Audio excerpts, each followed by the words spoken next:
When I was in treatment, despite all the varying manifestations of our symptom sets, the one core thing that we all shared was this pain, this internal pain. And I remember that was a pain that I felt from the time I was very young. It isn't as present now. Like, it's kind of gone, that thing that I walked with. I was curious to hear you talk about that, and to talk about that in relationship to this symptom that the DSM talks about, which is emptiness, which is something I actually have never as much related to. And I don't know if those two things are actually related, or if one, the emptiness, is a description from the outside looking in versus the experience from the inside looking out. I think that's a really important question, because while we have DSM diagnostic criteria, I think there are a lot of experiences that people have with various syndromes that aren't as well described.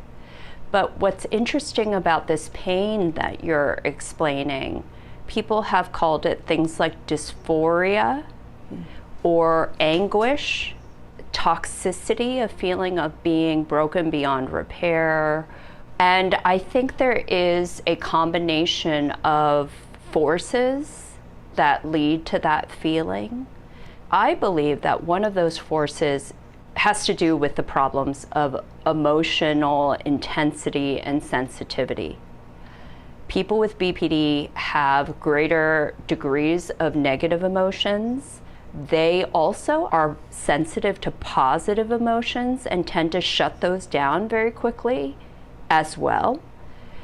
And they have a lot of intense reactions to emotions, so that they lose control in the face of intense negative or positive emotions. So the things that make us human, that is our interior reaction to things, when you feel like that's a runaway freight train and you have that going off in you all the time and you can't understand it or do anything about it, why wouldn't you feel pain and anguish and being broken beyond repair?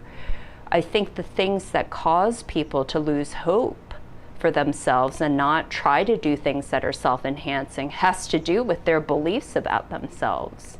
And I think it's really common for people who struggle in those ways to explain that by saying, well, I must just not deserve it, or maybe it's never going to happen for me, or there's no way out of this. And of course, all those thoughts too only compound the painful feeling.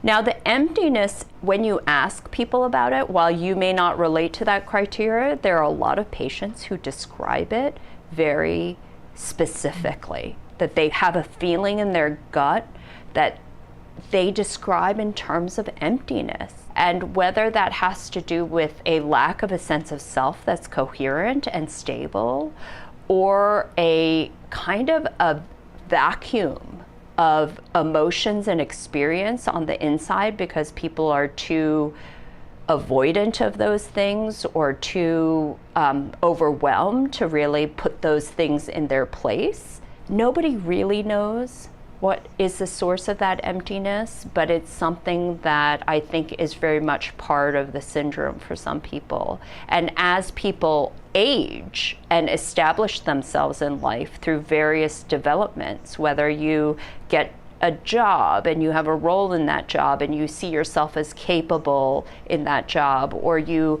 have a family or a partner or a friend and you see yourself in that role, all these sources of self start to come together like puzzle pieces and then give you a bigger picture of who you are. And I think that building sense of stability and identity does do something to these feelings of dysphoria and pain and emptiness.